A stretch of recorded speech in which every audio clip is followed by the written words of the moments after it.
Hello there, my name is Japheth Mast, and welcome to the Make Life Awesome podcast. I'm the ex-Amish photographer with the funny name and the crazy hair, but trust me, there's a whole lot more to me than just that. In this podcast, I really hope to show you my heart more than what's in my head, because that's where all the really beautiful stuff is. I'm so glad you're here. Let's jump in to learning together what it looks like to make life awesome.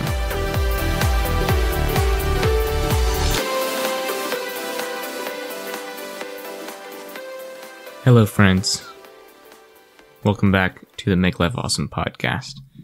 I'm so thankful that you're joining me today, wherever you are, whether you're walking the dog or at the gym or in the car driving. I'm glad you're here. Thankful for that. I've got a couple exciting interviews in the next couple of weeks. Very excited for that. Can't wait for you to listen to those. If you have been enjoying the show, if you've gotten value out of it, I would love a review on iTunes. That helps out a lot, helps more people see the show. So if you just want to go and leave a rating and a review on iTunes, Apple Podcasts, that would be a big help to me. And also probably the biggest thing is just sharing it with a friend. Share it to your Instagram and Facebook, and help spread the word about this. Got some exciting changes coming up soon, and lots to look forward to. But hopefully we'll be out of quarantine soon and be able to get back to a new normal, or go forward to a new normal. But today I'm talking about my journey with faith, and if that's something you're not interested in, then you don't need to listen to this episode. But I would actually encourage you to, and just to listen, be open-minded, open to learning something new about God that maybe you didn't know before. So I'm excited. I have not really shared much of this on the podcast or with you guys in general, but it's something I'm going to start doing more of. And I believe a lot of good's going to come out of it. And so without further ado, here's my story, my journey of faith, of almost losing my faith, and then being met by a loving creator and father that truly wanted me and wanted to have a relationship with me that I never thought I would ever get in this life. So I grew up, many of you know, I grew up Amish in a very conservative, very small community in northwest Montana. There was my mom's side of the family and my dad's side of the family. Altogether, there was probably 12 to 16 families, something like that. So we all knew each other. We did life together. We did community life, family. It was amazing. Church was very, let's just say, boring. We would sing these old German hymns when I was really young, and then we started singing some other songs in English, stuff like that. But it was always just boring and dead to me. I did not like it. I did not like sitting in the pews, sitting in church. Actually, I don't think we ever had pews. We just had chairs. So I take that back. But it was so boring, and God was just someone or something that was far away and not really interested in my life or what I had to do. So all throughout my life, my view of God was weird. It was off. I didn't believe that he wanted a relationship with me, and that's what's called religion. Religion just means rules. It's a set of rules, often for the purpose of cutting out a relationship due to fear or insecurity or any other number of reasons. Love of control. That's a reason a lot of people go to religion, but oftentimes it's fear, or because people have been hurt by relationships in the past. So to self-protect, they just shut off, and it's easier to follow a set of principles and rules. And so that was kind of my view. I thought Christianity was just something that you did. You went to church, you prayed every once in a while, you sang songs about God every once in a while, and that was kind of it. But I didn't really talk to God like he was someone that I could talk to. Wasn't really something I wanted to do. Even my parents, they would encourage it. They would encourage me to read my Bible and to talk to God, but I never really got there. Never really enjoyed it. I would do it for a little while, but it never really stuck. And I developed this relationship with this self-hatred. You know, it was probably from something that happened very early on in my childhood, but I just remember for sure when I was around 12, 13, that age, kind of my body developing, me turning into, you know, a man, in many ways, and just being so confused about life and just hating myself. I wouldn't have thought that, you know, wouldn't have thought I hate myself, but really I did. And there was really nowhere for me to go. I couldn't really go to God because, like, what's he going to do for me, or what does he want? Why is he interested? So I had this relationship with self-hatred, all throughout through most of my childhood, continuing into high school and after high school. And, many of you know, but I used to be super shy. Like, especially when we moved out, to Redding, California, Northern California, little mountain town, 90,000 people. I went to high school for the first time in my life. So going from kind of a one-room schoolhouse with 20 of my cousins to 1,200 people that I'd never met or wanted to meet. And I was really shy, and I did my best to fit in. I tried to look like, you know, the cool kids, try to talk like them, maybe use a swear word every once in a while to fit in. And that was a very hard time in my life. I can laugh at it now. It was very hard. It was very awkward. It was very confusing. I didn't know who I was. I didn't like myself. I didn't know how to make friends because I'd never learned social skills from my heritage. And that's not me, hating them. It's just a reality, and it's something that, it's just a challenge that I faced, and all of us face challenges, some bigger, some smaller, some at different stages of life, but there's no need to compare. We've all had crap that we've gone through that's happened to us. It just depends on what we do with it that matters. So, you know, I wanted nothing to do with the church, zilch, even though I would still attend church and youth group. And when we moved out here to Redding, I would regularly, you know, go to the church services with my family and go to youth group and even youth camp and all that stuff. And it was good. And I had some real experiences with God where I'd feel his love and feel him coming close and speaking to me. And I'd be changed for about a week, and then I'd kind of forget and go back to normal life, where it was like just me building my dreams, quote unquote, me trying to build something on my own to get value. So I was a real people pleaser, even though I didn't know it. I wouldn't have admitted it, and I still struggle with that sometimes. Doing stuff to try to please people, to gain affirmation, to get validation. And what I learned is we can only get validation from God. What does that mean? So there's a difference between validation and affirmation. Affirmation is like, hey man, I really like you, I appreciate you. Validation is like, you are a good man. Validation is identity based. Affirmation is more external, more shallow, and we need both. But validation is like proof of worth, proof of value, proof of good enoughness, if that makes sense. So I was getting my validation from what I did and from people's opinions of me. If I could do enough, if I could read enough books, if I could write enough blogs, if I could create a business that makes me look cool and successful and hip, then maybe I'm successful. Maybe I'm good enough in God's eyes.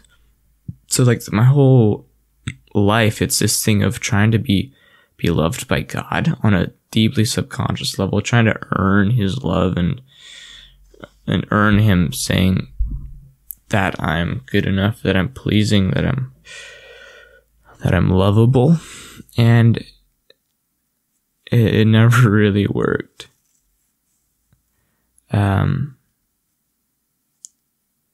So I had this really twisted view of God as someone who's angry and just wants to control me and just wants to use me to get stuff done. And it warped my entire view of life and of myself. And maybe it made me not the most joyful person, not the most happy person.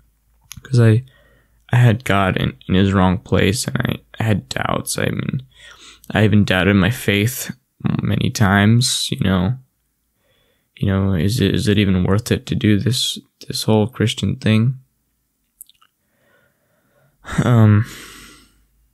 So when I graduated high school, I was in this place of like, I'm never going to do anything with the church. I'm like, I'll do my Christian service, my Christian duties, but I don't enjoy it. I don't want it. I've been burned by it, and I'm tired of the church. So that was my attitude. So I went to work for about 2 years out of high school. But then, and there's a school, a ministry school here in town it's pretty world famous. It's Bethel School of Supernatural Ministry. But that was something that many friends had gone through. My dad had gone through it, other family members. But it was something I had vowed to myself that I would never go to. Never. It just seemed weird, and it just felt like the church, which is the last thing I wanted. So that's the context here. But in the spring of 2017, I remember this so clearly. I was going to bed one night. I was in my room. I think I was about to lay down and get ready to sleep, and then I heard this voice so clearly, so loud. It was not an audible voice, I don't think, but it was really close to that. But it was God, and he said, "Go to the school of ministry." And that was it. And that was a scary moment for me. It was like I just got slapped in the face in a really loving way and gotten some directions. Now it was a question of, will I actually listen to this voice that I'm pretty sure is God? I tried to like logic it away. I tried to rationalize it away. I was like, oh no, this is just my thoughts. That was just some weird thing. It's not me, but I couldn't shake it. And I so badly did not want to go to this school. I didn't want anything to do with God or the church. And I had a mentor friend. His name was Samuel. And talked with him about it, just giving him all the reasons that I shouldn't, or that it was a stupid idea to go to this school. But at the end of the day, about a month to 6 weeks after I had heard that voice, I finally gave in. I gave in to God, and that was probably the best decision I made in my life up until that point. So I was like, okay, fine, I'll do this. I'll still a little bit begrudgingly. But, so that was around April. And school obviously starts in September. But I watched that summer God changed my heart from hating this thing, which I'm like being so anti this, to all of a sudden I had this excitement and this excitement, this wonder, this anticipation for the school, which is something I didn't expect to have, but it definitely made it more enjoyable. And so right now, as I'm recording this, I'm couple weeks away from the end of my third and final year in the school, and man, it's been a transformational journey. There's so many moments I can point to in the last 3 years where I have come face to face with God, where I've met him, where I've felt him, where I've felt his love, his peace, his presence so strong on me and around me and in me. And, you know, in those times, it's like there's often laughing and just so much joy, and sometimes there's crying and tears as you maybe realize, oh man, wow, God loves me and he actually like cares about me. He wants to have a relationship with me, and he put me on this earth for a purpose and for a specific reason. But it's like over and over again, I just get attacked by his love. And I just meet him. Well, no, it was more like he would meet me.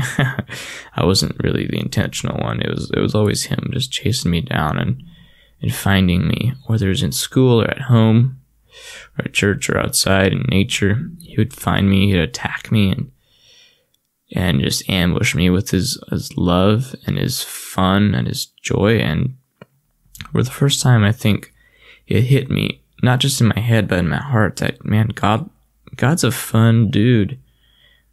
Like, I've had it all wrong. Like, this whole time, I thought he was this angry deity up there in the sky that was angry and wanted me to just do stuff.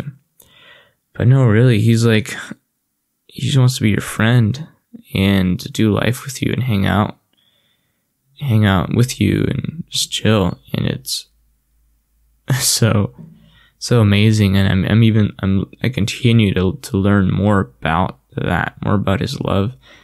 And it gets wilder and better each time.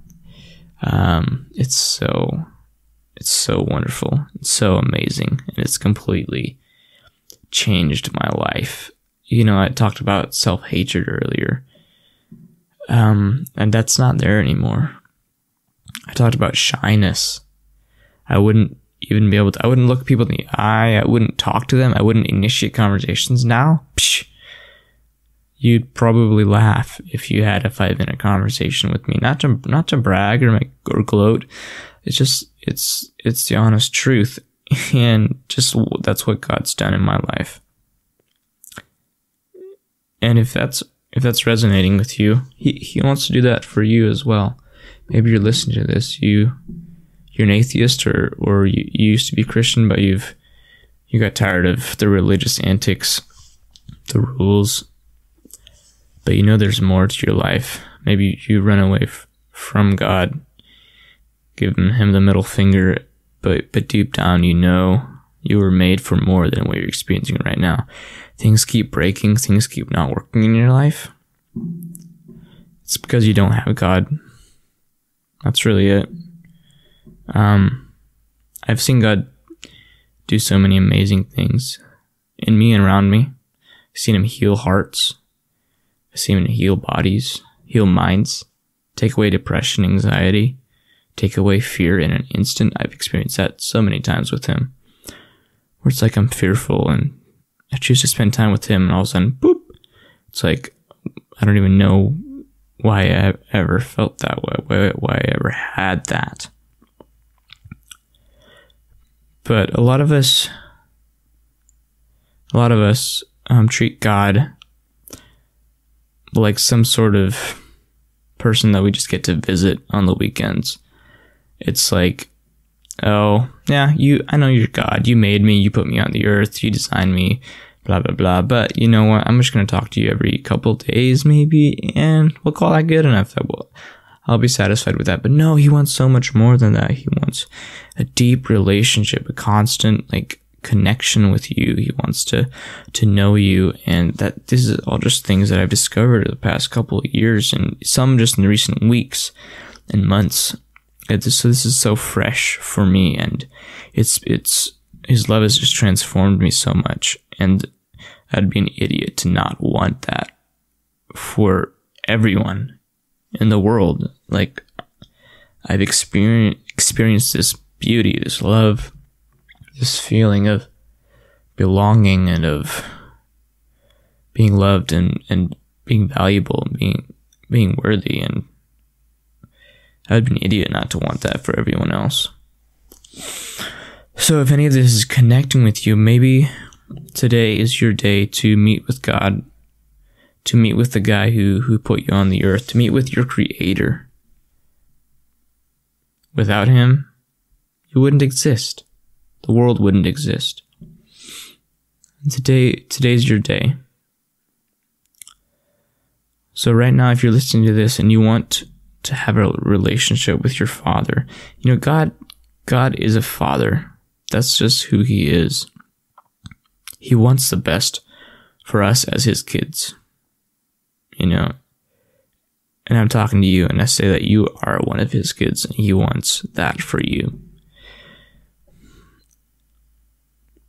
Don't wait.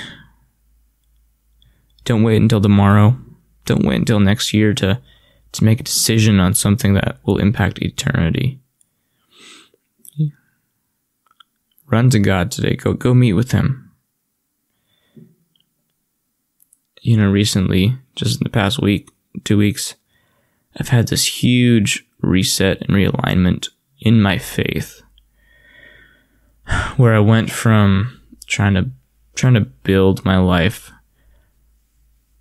as a success for me and to please people in a lot of ways, to now I'm living for making an impact that I'll see in eternity. Because I know the end. I know where I'm going. I know I'm going to heaven. And I know this life is so short. It goes by in an instant.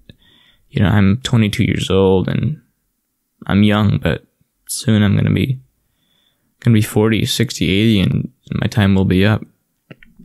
So I'm living for making the most of my time here today, making the most of every day, every hour, to bring people into relationship with their loving Father. And if that's you, I would love if you reached out to me, send me an email, send me a message on social media. You know, you can contact me through my website as well. There's a contact page, and I'd love to talk to you about it. And if you have any questions, you're not ready to make that commitment, feel free to ask questions. I would love to chat and to share my heart on that. And maybe you're someone who define yourself as a Christian, as a believer in God, as a person of faith, but maybe you're just kind of doing the Christian thing and not really all in. Not all in on your faith, not sold out, not completely surrendered to what God has for your life. Let me tell you, this is a golden opportunity to make things right with God. To say, hey dude, like, I'm all in. Like, I would be stupid not to give my life to you. I would be an idiot not to trust my life to the guy who made me, who put me here. Who has a calling for my life, who has amazing things planned out for me. If that's you, it's your time to meet with God too. I mean, I think we could all benefit from meeting with God more often. But like I just mentioned, feel free to email me, find me on social media. I'd love to pray with you. Just pray with you and for you and bless you. So please do that. Guys, life is short. We don't get a lot of it. Let's do something that matters. Let's spend it doing something that matters, okay? Wow. That was fun. Well, guys, thank you for listening. As always, I appreciate every minute. Please, if this episode resonated with you, or you think a friend would benefit from it, please share it. Send it to them. Text them like, hey buddy, just found this podcast from my friend Japheth. I feel like you really need to listen to it. Share it to Instagram, share it to your stories, to your feed. More people need to know about this man, this God that loves us so much. Okay. Well, have an amazing, amazing week. May it be the best week of your lives so far. Okay. Bye-bye. Thanks for listening to the podcast today. I would love if you would leave me a review on Apple Podcasts or your favorite podcasting platform, as it really does help the show out. You can find me on Instagram at Japheth Mast, that's spelled JaphethMast,